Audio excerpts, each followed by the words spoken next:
அக்ஷய் விஷ்ணு பிரமா நீதிமன்றம் கோர்ட்டு தமிழ்நாடு முழுவதும் 13 விலங்கு 13 தடவை பூட்டிட்டான். ஈஸ்வரன் அண்ணன் பூட்டிட்டான். முடிஞ்சு போச்சு, கணக்கு முடிஞ்சு போச்சு. கைலாசத்தில் கணக்கு எல்லாம் பிடிக்கிறது இராணுவத்தை வச்சு தான் கணக்கு எடுப்பார். அப்படித்தான் கொண்டு வருவார். இப்போ இழுத்தே வருது. அந்த இராணுவம் உள்ளே வந்த விட்டு தான் அந்த கணக்கை உள்ளே சேட்டை பண்ணவனை பூரா தூக்குவார். இழுத்தே தான் போவார். அது அவருடைய செயல், கடவுளுடைய செயல்.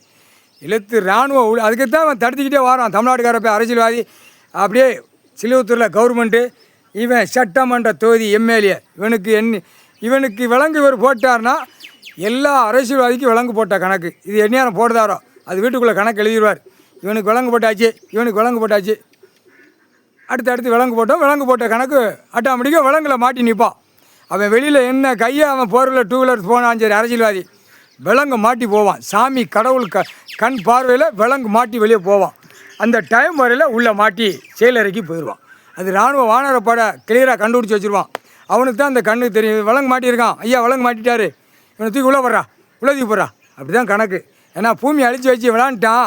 இப்போ ஒரு விளையாடுதான் பிதிக்கு எடுத்து போடுவார். தமிழ்நாடு முழுவதும் 3/4 சத்தியம் விலங்கு மாட்டதை போட்டாரா. நீதிமன்ற கோர்ட்டு தமிழ்நாடு முழுவதும் 13 விலங்கு போட்டு மாட்டுதார். கிச்சனு ஒரு பிட்டு வெளியே போக முடியாது. எறும்பு தப்பு பண்ணாலும் பார்க்கக்கூடியது கடவுள் ஒன்று தான். அகம்பாத சேட்டை, அநியாய சேட்டை, 3/4 சத்தியம் பட்டைக்கியது ஒரே உயிரின்ட்டார். அத்தனையும் இந்த மானியத்தை போய் அடித்து தின்ட்டு காலை 2 பிளந்து பூமியில் கெட்டடமாக போட்டு பாழாக்கி வச்சுருக்கான். விலங்கு மாட்டதாண்டா, கம்முன்னு போங்கடா. விலங்கு போட்டான் எங்கள் அண்ணன் ஈஸ்வரன்.